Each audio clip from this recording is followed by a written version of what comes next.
Hello and welcome to Get a Clue Dad, a Tween Mysteries podcast. I'm MJ. And I'm the dad, Aidan, from Mysteries Ahoy. In this podcast, we talk about mystery fiction aimed at a slightly younger crowd. These are middle grade mystery reads. And today we're returning to a series we started a few episodes ago, the FunJungle series by Stuart Gibbs. And we're talking about book 2 in that series. Poached. Exactly. And this is a book all about a koala napping. So MJ, do you want to read the blurb for us today? Sure. Kazoo the koala is missing, and Teddy Fitzroy is the primary suspect. The only way Teddy can clear his name is to crack the case and bring Kazoo back home to FunJungle where he belongs. All while steering clear of Vance, the bully. Otherwise, Teddy will be shipped off to juvie as a convicted koala napper. Koala napper is the word because we're in different territory for this second installment in the series. Book 1, Belly Up, had seen Hippo homicide. hippo homicide, right? And now we are dealing with the koala napper because someone has stolen Kazoo the koala, the very popular new exhibit that is now at FunJungle. Now, before we get into this book, though, I wanted to begin by talking about how things have changed since the end of book 1, that book Belly Up. So what's changed at FunJungle? Is it still doing as well as it was doing before? No. So everyone rushed to the theme park. Everyone was doing all the rides. And now, because of the weather, no one really wants to come anymore. There's been storms, and everyone's already seen everything. So everyone's pretty bored. Right, so they're having a problem with attendance. And without the mascot, Henry the Hippo, things have been a little bleak. But there is hope on the horizon because they have a new star. Kazoo!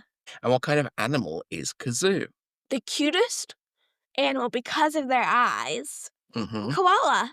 So, there's a study that shows that humans like animals with big eyes because we feel a reason to care for them because they look like little babies to us. Okay. And so koalas have large eyes and they're quite small. And they look like little teddy bears that when you were little, you'd sleep with. Are they actually bears, though? They're actually marsupials. Okay. So we have a very popular new exhibit. He's been loaned by the government of Australia, hasn't he? Yes. An emphasis on the word loaned, not owned. So what are some of the challenges that having a koala presents for the zoo? Well, one of the challenges is they have to buy a whole new staff. Okay. They also have to build a whole new exhibit. Mm-hmm. And they have to get their hands on koala food, get all the plants that they need, and make sure that people are interested. Okay. So do you remember anything about koalas? They like to eat eucalyptus. So one of the things about that type of plant is they can't just eat any old eucalyptus. They have to eat a very special type of eucalyptus, don't they? Yeah. And what is another challenge? If you think about this is an exhibit at a zoo, are koalas exciting animals? Do they do a lot? No. Well, they sleep 16 hours a day, so. So they don't do an awful lot, do they? But they're No. very cute. So people are coming from far and wide. Is kind of stoked up interest in the zoo again. So he is very popular. But as you say, bit of a challenge. That he needs to be in a warm environment. All he does is eat eucalyptus and sleep. Not the most thrilling exhibit. No. However, we are going to deeply care when this animal goes missing. And one of the reasons is that whoever steals him doesn't know how to take good care of koalas, do they? No. So what could happen if he doesn't get the food that he needs? He could die. He could die, right? So that's what's happened at FunJungle. That's the background. However, what has happened with Teddy? Is he still in touch with Summer McCracken? Oh, yeah. But does he get to see her every day? No, he doesn't. He hasn't seen her in a while because she's gone back to boarding school. And he's now going to Lyndon B. Johnson Middle School. What is life like for him there? He's got one friend, Xavier Gonzalez? and his friend is obsessed with the FunJungle and asks him questions all the time. And then he's got a bully. So, who is this bully? Vance, dress up. And Vance is a bit of a brute, isn't he? Yeah. So, in older TV shows, one of the most popular bullying methods are swirlies. What is a swirly, MJ? So, you go to the bathroom, you're holding someone, and you dunk their head in the toilet and then flush the toilet. Sounds pretty nasty, right? As they point out, not all A of the school school toilet. toilets. And if you know what those look like, You would not want that, would you? it's just the end of your life. You're gonna have to shower for 5 years. I'm not joking. You seriously are gonna have to. It's going to be pretty gross. So, at the beginning of the book, Teddy gets himself in trouble with Vance. So, he lives at FunJungle, and he knows animals. So he takes a snake and puts it in his gym locker. Hmm. And that was one of the pranks he's pulled, isn't it? Yeah. And he got away with that for a while, but No one else at the school knows how to handle animals like that. right. And then he's telling this idea for a prank. So, what is that prank? To put a mannequin arm, like the stuff that they put like clothes on, Hmm. into a shark tank. Mm. So, when Teddy was talking about it, he was kind of just joking about the idea of it, but Vance tells him he has to do it. Yeah. And he's a little bit scared of Vance, isn't he? Who wouldn't be? He doesn't want to get swirlied. So he's going to go along with this extremely reluctantly. And this is really the background to our story because Teddy goes in to pull off the prank, and then Marge, the security guard, kind of catches on and she begins chasing him. And he is on the run and he's trying to get away. And then what does he decide to do? Sneak into the koala exhibit by using the code that Summer gave him. Right. So he thinks he gets away with it. And then he gets a phone call the next morning from Summer because Summer knows that Marge is on her way to have Teddy arrested.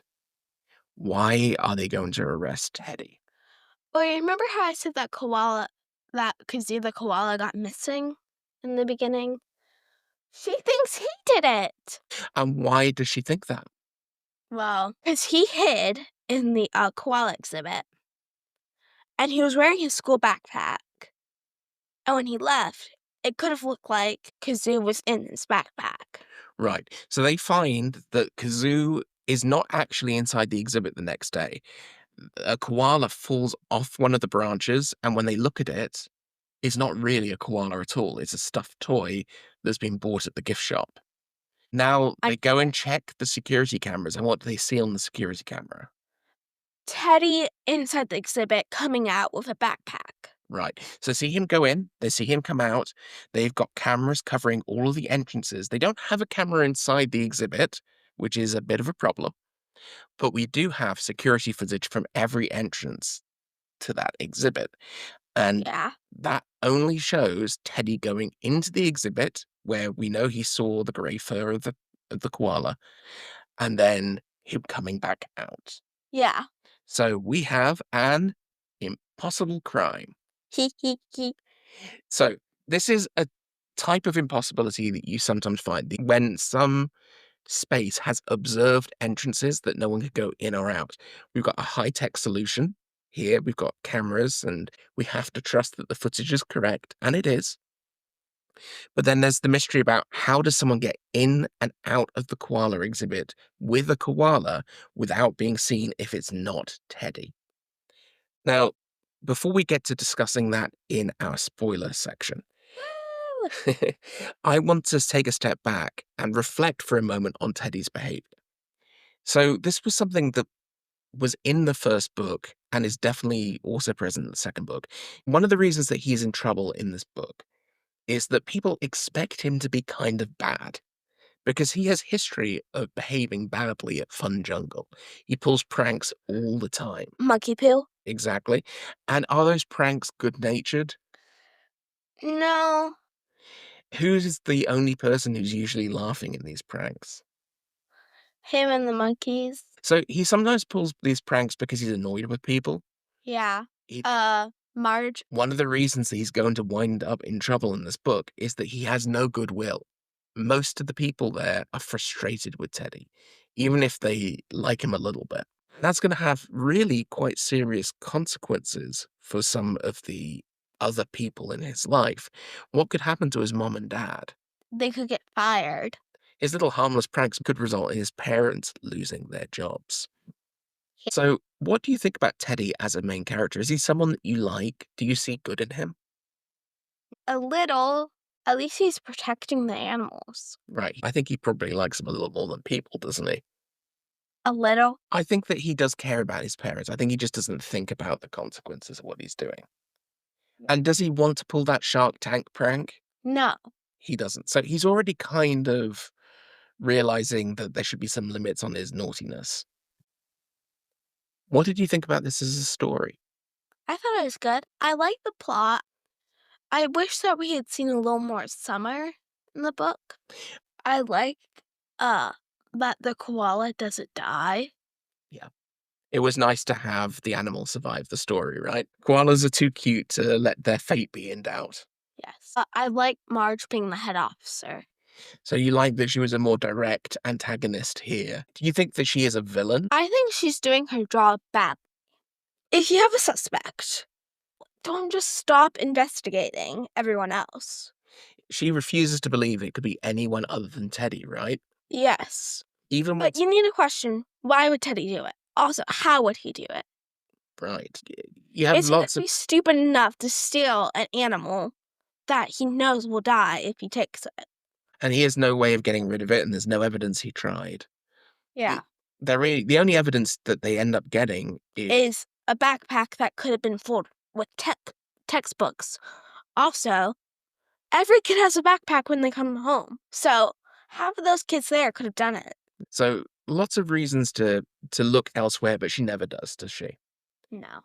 And did you like the race against time element of trying to get to the koala before the food became too big of an issue No. because it stressed you out? Yes. I thought it was an effective way of making you really hope that they get there in time. It added a little tension as we get But to you're always going to know that they're going to get there in time because they're in the children's book. There's no way they're going to say, "Oh, you found the suspect, but looks like the koala died." well, before we get to our spoiler alert, I want to do something a little bit different because one of the things I love about this series are animal facts. These Oh. books are filled with animal facts, Oh, yeah. and you learn about all different kinds of animals. In book one, we learned a lot about hippos. Yeah. In book two, we learn about koalas, but we also learn about sharks. Mm-hmm. So we're going to play a little game. Oh, no. It's called Hippo or Koala. Oh. I'm going to read you an animal fact, and you're going to tell me whether you think they're about hippos, the animal that was the focus of the first book, Belly Up, Or koalas. the missing marsupial at the heart of Poached. So I'm going to start out with a bit of an easy one. Okay. I am the second largest land mammal after elephants. Is this a koala No. or is it a hippo? I wonder. I think it might be a hippo. You are correct. It is a hippopotamus. That is off to a good start. You've got one. Also, try to play along with us. Yes, you could. So you're off to a good start. You've got the first one right, one of one. I have 5 of these. Number 2, a group of animals like me are called either a pod, a bloat, or a siege. Am I a koala or am I a hippo? Repeat. So this is a collective term used for lots of this animal. The collective term is either a pod, a bloat, or a siege. Oh, Is that a... hippo. Okay. You are correct because there is no official group name for koalas. Bloat. That's how I knew. Bloat. Because koalas aren't all that bloated. That's fair. Koalas are solitary animals. They like to live on their own. Except when they have a baby. Exactly. Then Okay. you'll see those cute little scenes with the baby on its back, and you just want to snuggle the baby in the koala, and you just want to eat it up. But not literally. Yeah, we do not eat koalas on this No. podcast. No. Okay. My name translated into English means no drink or no water. Am I a koala or am I a hippo? Koala. Okay, you are correct. Koalas rarely drink water because they live in a dry environment. But their leaves give them water to drink. That's right. Well done. They get their water from Bonus point. eucalyptus leaves. Okay, my fourth one. You're 3 for 3 so far. You're doing really well. And for those playing along at home, MJ has no access to these questions. They are all a surprise to her. I have 3 chambers in my stomach to help me break down the food I eat. Hippo. You're right. Like cows, hippos have multi-chambered stomachs. And that's because they have to eat grass, and grass takes a long time to break down. But koalas' food is also super difficult to break down. It's actually kind of poisonous. So they have a super long stomach that is over 2 meters long, even though they're super small. Because it circles around like Right. a tape measure. Exactly. And sometimes the food takes up to 100 hours to digest. That's pretty long, right? Let's go on to our last question. Let me see if I can stump you with one. I cannot swim. Koalas or hippos? Oh. This is so hard. Koala. Oh, I thought I got you. I Okay. did get you. What? I did get you. No, you didn't. I did. Even though hippopotamuses live in water for 18 hours a day, they do not even float. Hippopotamuses run along the bottom of rivers. Their bodies are too dense to float. Koalas can swim, but they basically avoid water whenever they can. And they don't have a lot of it in their environment anyway. So 4 out of 5. 5 out of 5. You did very well. Hey, Dad, do you know what time it is? What time is it, MJ? Spoiler alert! Dun, dun, dun! Munch, munch, munch, munch, munch, You munch, munching on munch, eucalyptus munch. this time. Okay, so let's start by talking about the suspects who are up for discussion with this crime.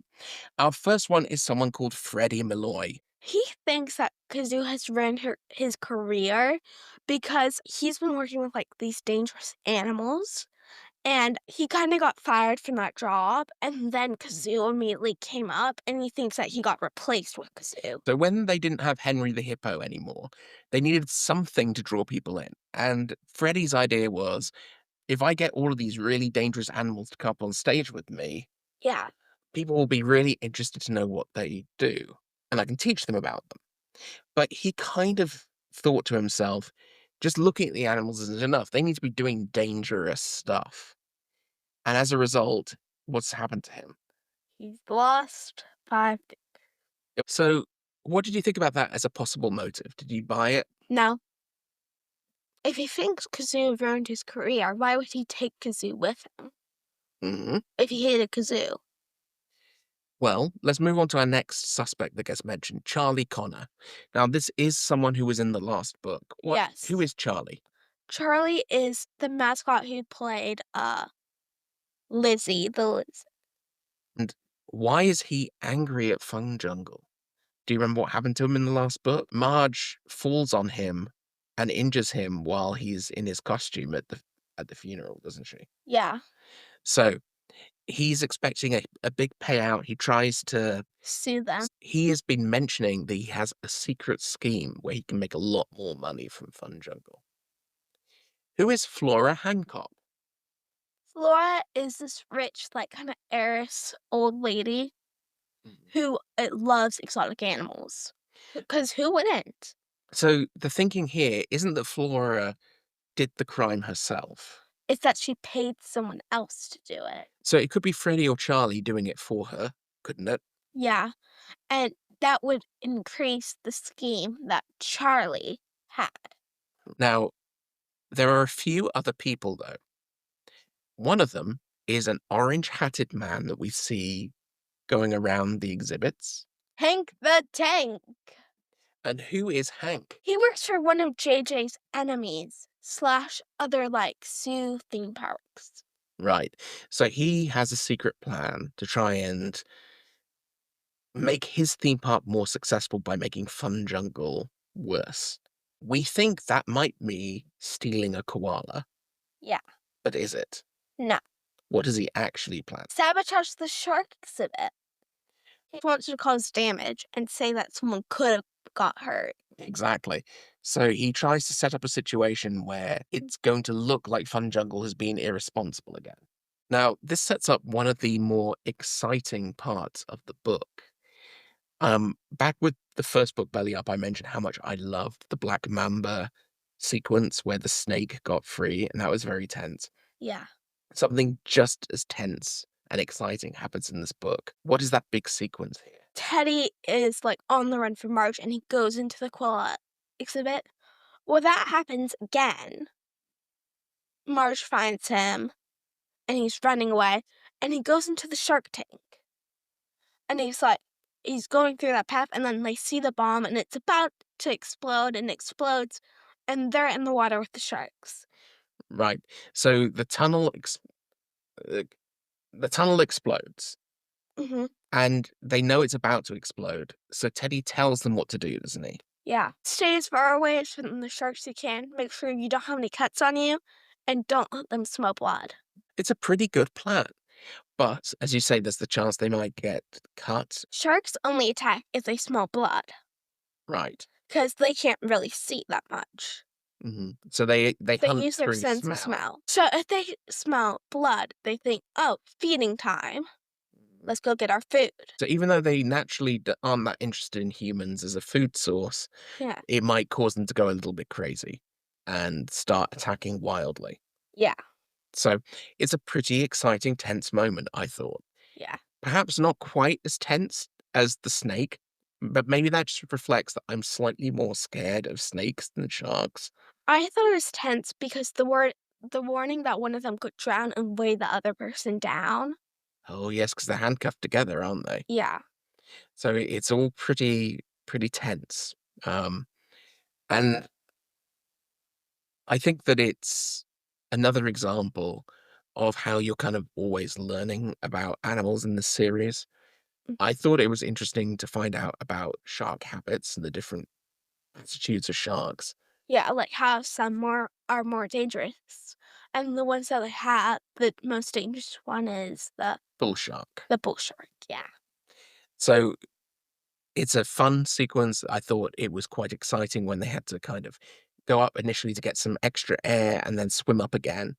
And that sets up things nicely for the big final confrontation where we're going to find out the truth of what has happened. I want to say something before we tell them who did it. So I read this book a long time ago, You did. like 3 months ago. So Not quite 3 months ago. it was 3 months ago. Those events have stuck in my mind so well, like the Shark Tank and the final scene. And that's why I wanted to give credit to the author for writing this, because I still remember most of the details from the book, like 2 months ago. Exactly. I think that always is a sign that a book has really grabbed you Yeah. when you remember those details. So let's talk about how this was done and why. Let's start with the how it was done. So why didn't the kidnapping or the koala napping get caught on camera? I actually got this. Good. I'm glad to hear it.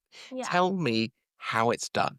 So basically, uh, the crime did not happen when they thought it did. Because koalas are so slow and inactive, the keeper, Christy, didn't notice that the koala was fake because she's really bad. And apparently, Peter just hired her for her looks.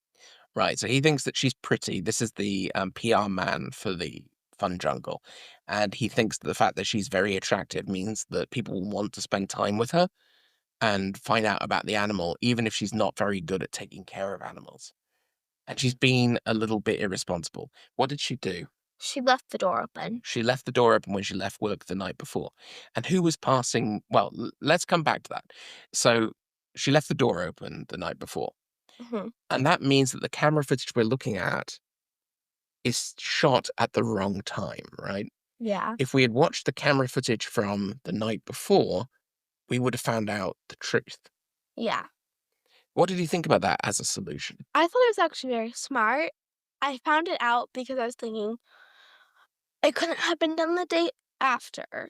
It couldn't have been done the day of. What's the other solution? Oh, well, the person would have to do it the day before since we didn't look at that camera footage. Right. So they make a big deal about the fact that koalas don't move very much. And we only really get a sense there is a koala in the exhibit when Teddy is in there. So we don't see the koala moving at all. No. So we think that we've had confirmation that the koala was there. But of course, we find out afterwards he's just seeing the stuffed toy and he's misidentified what's happening. So I thought that the idea that our time frame was wrong is quite an elegant solution to this problem. And you're right, it's one of those ones that kind of remains with you once you've seen it because you think to yourself, well, I thought I was working with the facts, but actually I was making some mistakes, wasn't I? Yeah. Who actually took Kazoo then? Vance, and I also got this right as I met Vance because I had a feeling.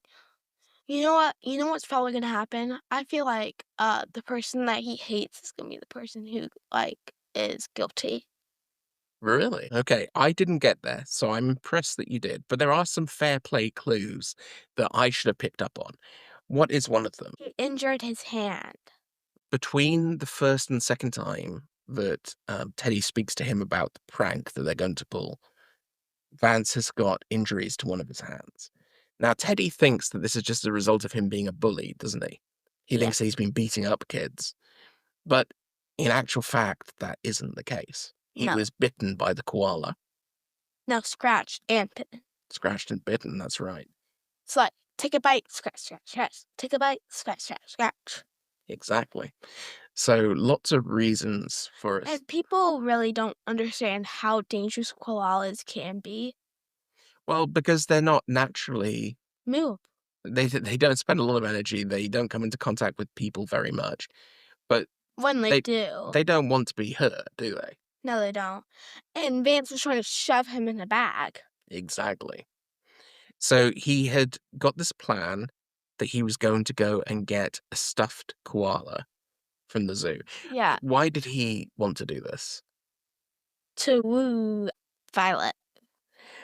There is a cheerleader, a super popular cheerleader that he is kind of in love with, and he thinks that because she's obsessed with koalas, that if he brings her a koala stuffy from FunJungle, that she'll be impressed with the gift. But as he's walking past the koala exhibit, he sees the door left open, and he sees an opportunity, doesn't he? So he steals the koala and he puts the stuffy in its place. What does Violet think of this gift? She hates it because she's like, but what about the koala? But there's something else as well. She doesn't really like Vance. And she doesn't really like the reality of a koala because a koala looks cute from a distance, but they have kind of a strange smell. Yeah. They're cuter perhaps in an exhibit or in the wild than they are in someone's house. Yeah. So, not an ideal pet. So, Vance is revealed to be responsible, Yeah. and Christy is revealed to be a little negligent, so she's not going to be allowed to be in charge of the koalas anymore. No. What's some of the fallout from all of this? What's going to happen to FunJungle? It's kind of getting torn apart slowly. It's not doing so well, is it? I mean, Teddy's done a good job finding the truth, but it's coming at a cost. This is yet another scandal. Though it might be a positive scandal because it kind of covers up something else, doesn't it? The Shark Tank.